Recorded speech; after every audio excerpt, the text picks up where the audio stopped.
Good morning शुभ सकाल सबाइके। तोमरा सबाई केमन आछो? आशा करछि तोमरा सबाई भालो आछो। आमिও खूब भालो आछि। Welcome to my channel Sujata Gopal लाइफस्टाइले आरो एकटी नतुन भिडियोते स्वागत जानाচ্ছি তোমাদেরকে।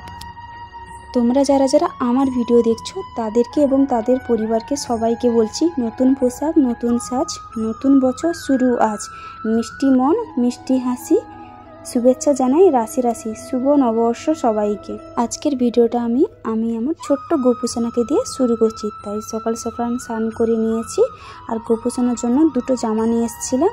তোমাদের কোন কালারটা ভালো লাগছে তোমরা প্লিজ কমেন্ট করে বলো। আমার দুটোই ভালো লাগছে, তার থেকে খুব বেশি ভালো লাগছে স্কাই কালারটা।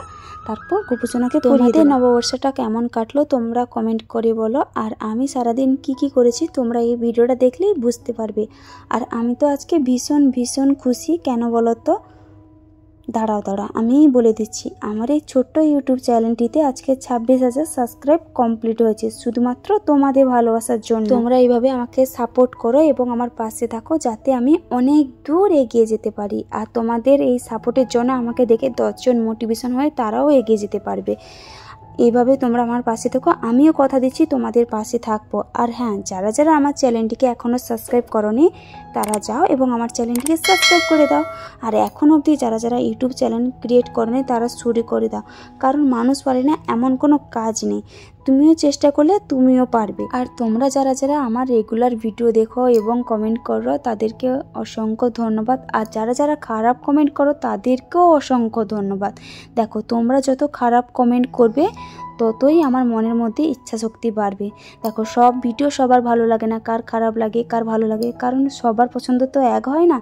তো আমার কোনো মাথা ব্যথা নেই, সত্যি কথা বলছি। তোমরা এইভাবে খারাপ কমেন্ট করো, ভালো কমেন্ট করো করে যাও। এক্ষুনি যে বললাম তোমাদের পাশে থাকবো, তার মানে এই নয় যে আমি প্রত্যেকের চ্যানেলে গিয়ে সাবস্ক্রাইব করব। সেটা কি সম্ভব? সেটা সম্ভব না। কিন্তু আমি তোমাদের কিছু টিপস দিতে চাই। যারা যারা ইউটিউব সম্পর্কে কিছু জানো না তাদেরকে বলছি। দেখো, ইউটিউবে অনেকগুলো টেক চ্যানেল আছে, যেমন মানস তেজ, জুন্নুকি টেক। দেখো, এগুলো তো হিন্দিতে করে। হিন্দি ভাষা যদি কেউ বুঝতে না পারো তো অল বাংলা টিপস এইসব টেক চ্যানেলগুলো দেখো, দেখলে তোমরা কিছু শিখতে পারবে, বুঝতে পারবে। আর অনেকগুলো টেক চ্যানেলের কথা কেন বললাম বলো তো? দেখো, অনেকগুলো তো কুকিং চ্যানেল থাকে, ঠিক আছে। ওই কুকিং চ্যানেলটা হয়তো আমের চাটনিটা রেসিপিটা ভালো দেখাচ্ছে, আর এই কুকিং চ্যানেলটা হয়তো শুক্তোটা ভালো দেখাচ্ছে। এই জন্য 3-4টা যখন টেক চ্যানেল বা 5-6টা দেখবে তখন বুঝতে পারবে। প্রথম হয়তো বুঝতে পারবে না। আমি যখন প্রথম ইউটিউব করছিলাম আমিও বুঝতে পারতাম না, পরপর দেখে শিখেছি। তোমরাও দেখো, আমি তো আছি তোমাদের পাশে থাকবো, কথা দিচ্ছি। অনেকেই আমাকে কমেন্ট করো, এই জন্য বলে দিলাম। আবার কেউ বলবে না যে আমি জ্ঞান দিচ্ছি, ঠিক আছে। যাই হোক, অনেক কথা বলে ফেললাম। তোমাদের সঙ্গে গল্প করতে করতে ভিডিওটা অনেকটাই এগিয়ে গেছে। তো আজকের আমার দুপুরে মেনু তোমরা তো দেখতে পাচ্ছ, তাও আবার একবার বলে দিচ্ছি। মাছের মাথা দিয়ে মুড়ি ঘন্ট, আলু পটল দিয়ে মাছের ঝোল। আর এখন তো গরমকাল, আমের সিজন, তো আমের টক হয়েছে। এবার ঝটপট খাওয়া যাক। আমি তো রেডি হয়ে গেছি ঘুরতে যাওয়ার জন্য, এবার যাওয়া যাক। দুপুরে খাওয়ার পর আর ভিডিও শ্যুট করা হয়নি। সাইটের ব্যাকগ্রাউন্ড দেখে তো বুঝতে পারছো আমরা একটা টিনের রুমে থাকি, উপরে 3 তলাতে ভাড়া নিয়ে থাকি। আর এই রুমের ভিতরে থাকলে মনে হয় যেন একটা কয়লা বাটির ভিতরে আছি। তো দুপুরবেলা খাওয়া দাওয়ার পর সবাই ঘুমিয়ে পড়েছিলাম, তাই আর আমাদের বিকেলবেলা আর হয়নি, পুরো ডাইরেক্ট সন্ধ্যেবেলা হয়ে গেছে। তো আজকে তো পয়লা বৈশাখ, ঘুরতে না গেলে হয়? তাহলে তো সারা বছর ঘুরতে থাকবো, এটা তো সবাই বলে না। এই জন্য বেরিয়ে পড়ছিলাম ঘুরতে যাওয়ার জন্য। আর সত্যি কথা বলতে যখন যাই 3 জন একসঙ্গে যাই। ওর যখন হোটেলে ছুটি থাকে, তোমরা তো জানো ও হোটেলে কাজ করে, ওর যখন ছুটি থাকে তখনই যাই, নাহলে যাওয়া হয় না। আর পয়লা বৈশাখ উপলক্ষে ছুটি ছিল না, আজকে ডক্টর বি.আর. আম্বেদকরের জন্মদিন, সেই উপলক্ষে ছুটি ছিল। মার্কেটটা আমরা ঘুরতে যাওয়ার জন্য বেরিয়েছিলাম, সত্যি বলছি। মার্কেট যাওয়ার পর দেখলাম যে ডক্টর বি.আর. আম্বেদকরের জন্মদিন এত সুন্দরভাবে পালন করা হয়। আগে সত্যিই জানতাম না যে এভাবে পালন করা হবে, তবু লেট করে এসেছি। আগে থেকে গেলে হয়তো অনেক কিছুই দেখতে পেতাম। সবাই জানো ডক্টর বি.আর. আম্বেদকর কে ছিলেন, ছোটবেলায় ইতিহাসে পড়েছ। আমরা তো মহারাষ্ট্রতে থাকি, আর এই মহারাষ্ট্রতে ওনাকে ভগবান সমতুল্য বলে মনে করা হয়। বাঙালির তো 12 মাসে 13 পার্বণ, সবসময় পুজো লেগেই থাকে। এই যে পয়লা বৈশাখ, এই পয়লা বৈশাখে হয়তো গণেশ পুজো হতো, কিন্তু এই যে আমরা মহারাষ্ট্রতে আছি, এখানে সবথেকে বড় উৎসব হলো গণেশ পুজোর। যেমন বাঙালির সবথেকে বড় উৎসব দুর্গাপুজো, তেমনই শুধু গণেশ পুজোই হয়, আর না হলে এখানে কোনো পুজো হয় না। আর এখানে শুনেছি এভাবে পালন করা হয় জানি না, কিন্তু এখানে শিবাজি মহারাজ বা ডক্টর বি.আর. আম্বেদকরকে সবাই খুবই ভগবান বলে মনে করেন, কিন্তু এনারা ভগবান ছিলেন না, এনারা মানুষ ছিলেন, তবু এত কিছু করেছে যে এদেরকে সবাই ভগবান তুলে মনে করেন।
আমরা তো টুকিটাকি ডক্টর বি.আর. আম্বেদকরের সম্পর্কেই জানি। আমি কিন্তু বিগত কয়েক বছর পড়াশোনা থেকে বেরিয়ে গেছি, তো কিছু যদি ভুলভাল হয়ে যায় তোমরা প্লিজ কমেন্ট করে আমাকে বলো। 1891 সালে 14 এপ্রিল জন্মগ্রহণ করেছিল এবং মৃত্যু হয়েছিল 1956 সালে 6 ডিসেম্বর। Doctor B.R.. আম্বেদকর খুবই বুদ্ধিমান ছিলেন এবং অত্যন্ত গরিব পরিবারের সন্তান ছিলেন। গ্রামে জল আনতে গেলে কুয়ো থেকে জল তুলতে দেওয়া হতো না, সেলুন দোকানে চুল কাটতে গেলে চুল কাটতে দেওয়া হতো না, বাড়ি এসে ছোটো বোনেদের কাছ থেকে চুল কাটতে হতো। পড়াশোনা করতে গেলে ক্লাসরুম থেকে বের করে দিত এবং বাইরে বসিয়ে পড়াশোনা করাতো, কারণ খুবই গরিব ছিল। গরিব মানুষদের ঘৃণ্য চোখে এবং নিচু জাতি বলে অপমান করা হতো। কষ্টের মাধ্যমে এবং নিজের জীবনের সঙ্গে লড়াই করে তিনি তার পড়াশোনা চালিয়ে যান। তিনি সবসময় ভাবতেন প্রচলিত কাঠামো ভেঙে নতুন একটি সমাজ আইন তৈরি করার কথা, যেখানে মানুষের কোনো ভেদাভেদ থাকবে না। অবশেষে বিচার বিবেচনা নানা তর্কের পর তিনি হয়ে ওঠেন ভারত সংবিধানের রচয়িতা, সমাজ সংস্কারক, রাজনীতিবিদ, হরিজন বন্ধু, লেখক, বৌদ্ধ ধর্ম সংস্কারক, ভারতী।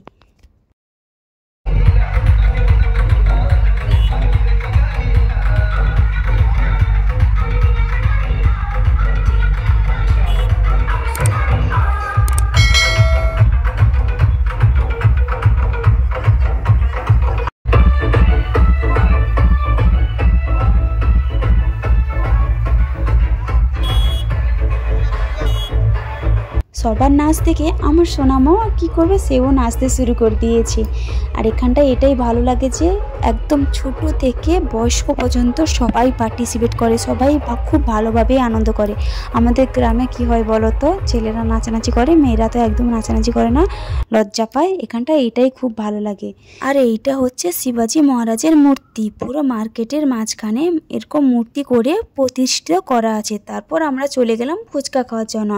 আর এই দাদাটার কাছে আমরা সবসময় ফুচকা খাই। এখানে ফুচকার সঙ্গে টক জলও দেয় আর মিষ্টি জলও দেয়, আর আমরা তো বাঙালি, ফুচকার সঙ্গে টক জল না হলে কি জমে। আর তোমরা যারা যারা ফুচকা খেতে ভালোবাসো তারা প্লিজ কমেন্ট করে বলো। তারপর আমরা গিয়েছিলাম জুস খাওয়ার জন্য, খুবই গরম পড়েছে তাই ম্যাঙ্গো জুস খাবো বলে। তো আমরা যখন যাই প্রথমে একজন দুজন ছিল, তারপর পরপর যেন ভিড় বেড়েই যাচ্ছে। তো রেগে মেগে আমি বলছি আর এখন জুস খাবো না, পরে এলে একদিন খাবো, কথাই আছে না, সবুরে নেওয়া ফলে জুস খাইনি বলে। তারপর একটা আইসক্রিম দোকানে গেলাম, তো একটা বড় আইসক্রিম নিয়ে তারপর বাড়ি চলে এসেছি।